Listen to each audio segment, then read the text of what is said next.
नमस्कार साथियों मेरा नाम प्रियंका पासवान है। साथियों, अभी आप लोगों ने जो स्थिति सेकेंड फेज के इलेक्शन में यूपी में देखी, तो वहां पे किस तरह S C S T OBC minority को वोट वोट डालने के लिए किस तरह रोका गया। एक पूरे महिला एक एक एक मुस्लिम महिला को इस कदर पीटा गया, उसे घर वालों को इतना डराया गया कि अगर तुम बीजेपी को वोट नहीं डालोगी तो तुम यहाँ रह नहीं पाओगी। एक एससी व्यक्ति को एक एससी व्यक्ति को लहूलुहान कर दिया गया। और इस तरह न जाने कितने मामले आ रहे हैं कि वहां पे आप लाइन में तो लगे हैं, वोटर लाइन में तो लगा है, लेकिन वहां पे पहुंचने में पता चल रहा है आपका वोट पड़ चुका है। तो ये सारी बातें तो यूपी में हो रही हैं अब, लेकिन यूपी की जनता भी इस कदर बीजेपी का विरोध कर रही है कि जहां जहां आप देखिए, संजीव बालियान का वहां विरोध हो रहा है और स्मृति ईरानी का विरोध हो रहा है। और जिस कदर लोगों के द्वारा बीजेपी की जो रैली निकाली जा रही है, जो उनकी सभाएं हो रही हैं, वहां पे लोग नहीं पहुंच रहे हैं, वहां पे जनता नहीं पहुंच रही है, तो किस तरह विरोध किया जा रहा है। जबकि जो तथाकथित ये गोदी मीडिया है, वहां पे फोटोशॉप का सहारा ले रही है कि एक तरफ मोदी योगी जी को हाथ हिलाते हुए दिखाया जा रहा है, और दूसरी तरफ, मतलब अगर स्क्रीन दो भागों में बढ़ जाए, डुअल स्क्रीन होता है। एक तरफ मोदी जी हाथ हिला रहे हैं, दूसरी तरफ जनता दिख रही है। मतलब वो फोटोशॉप है। अगर आज का आप देखेंगे तो वहां कुर्सियां खाली पड़ जा रही है, 200 से 300 तक लोग भी नहीं पहुंच पा रहे हैं, पहुंच नहीं रहे हैं। इन सब के ऊपर बात यह है कि बीजेपी ने, मतलब layer by layer, step by step UP को जीतने की हर संभव प्रयास किया है और कर रही है।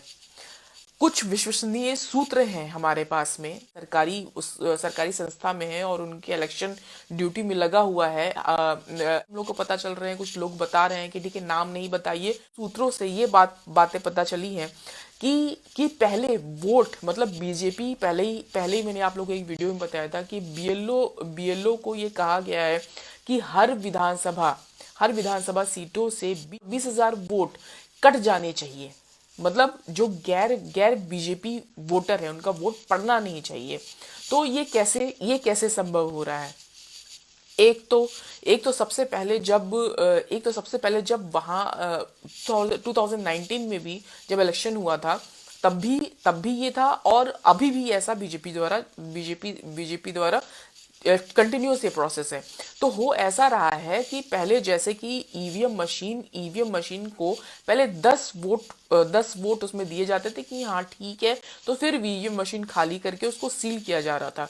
लेकिन अभी ईवीएम मशीन में धांधली हो रही है कि 1,000 वोट उसमें प्रेस करके, 1,000 वोट दे करके तब ईवीएम मशीन सील की जा रही है, खाली नहीं किया जा रहा है।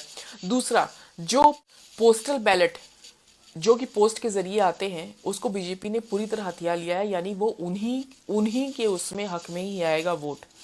तो और इसके अतिरिक्त जो अधिकारी वहां पे बैठे हुए, उनके अधिकारी बैठे हुए, कुछ वो वोट डाल दे रहे हैं, और कुछ ईवीएम की सेटिंग हो रही है। वहां चुनाव में भी, पोलिंग में भी ईवीएम की सेटिंग हो रही है कि आप साइकिल पे दबा रहे हैं या हाथी पे दबा रहे हैं तो पर्चा बीजेपी का निकल रहा है। ये भी सारी सेटिंग हो रही है। तो अब सबसे बड़ी बात है कि यहाँ पे अगर ईवीएम के जरिए कुछ वोट बीजेपी ले लेती है, पोस्टल बैलेट के जरिए कुछ वोट ले लेती है, इसी क्रम में अगर उसके अधिकारी कुछ उसके देते हैं बीजेपी के पक्ष में, इसके अतिरिक्त अगर वहां पे सेटिंग हो रही है कि साइकिल और हाथी पे दबा रहे हैं बटन, तो कमल निकल रहा है। तो इस तरह 20,000 वोट बीजेपी का कहीं नहीं गया। उन लोगों ने इन सब चीज़ों की तैयारी कर ली है। और इसके अतिरिक्त, जो ऐसे मैंने आपको बताया कि SC ST को, माइनॉरिटी को, जिस पे बीजेपी ने इन 7 सालों में इतने ज़्यादा अत्याचार किए हैं, उनको वो तो डेफिनेटली नहीं डालेंगे वोट बीजेपी को। तो उनके वोट कैसे काटे जाएं, ये चीज भी ये इस चीज को भी आप देखिए डराया धमकाया जा रहा है। डराया धमकाया जा रहा है। लोग बहुत ज्यादा प्रोटेस्ट कर रहे हैं बीजेपी का, और इतना भी सुनने में आ रहा है कि लोग ये कर रहे हैं कि वहां पे सवाल पूछ रहे हैं कि आप लोग 10-10 गाड़ियों से घूम रहे थे, 10-10 गाड़ियों से भी चुनाव प्रचार में घूम रहे हैं, तो उस वक्त आप कहाँ थे जब हम लोग कोरोना काल में दिल्ली से जब हम लोग यूपी या बिहार जा रहे थे, तो आप लोगों ने क्यों नहीं मदद की? तो हम लोग वोट ही नहीं डालेंगे, ये बदायूं का मामला है। तो सिर्फ मेरा ये कहना है यूपी के मतदाताओं से कि देखिए, ये अभी बहुत ही क्रूशियल टाइम है, और अभी अपना गुस्सा वोट दे के निकालिए, क्योंकि बीजेपी ने 20,000 वोटों का तो वैसे ही अपना सेटिंग कर ली है। 20,000 वोट तो उसको हमें है ही उसके पास में, उसके और 20,000 से तो किसी भी पार्टी से आगे है। 403 सीटें उनको वहां नहीं चाहिए सरकार बनाने के लिए, उनको 230 255 में हो जाएगा काम उनका। तो ये तो समझने की भूल बिल्कुल नहीं कीजिए कि अगर हम वोट नहीं दे रहे हैं तो हम बीजेपी को नुकसान पहुंचा रहे हैं, वोट नहीं दे रहे हैं तो हम अपने आप को नुकसान पहुंचा रहे हैं। क्योंकि तो बम्पर वोटिंग कीजिए और निकलिए घरों से, और हो सके तो कुछ गुट में रह के जाके वोटिंग कीजिए, ताकि ये गुंडागर्दी से बच सके, जिस हिसाब से लाखों बेरोजगार बैठे हुए हैं। मतलब, और अभी आप देख लीजिए कि अगर बीजेपी सत्ता में दोबारा आती है तो क्या होगा।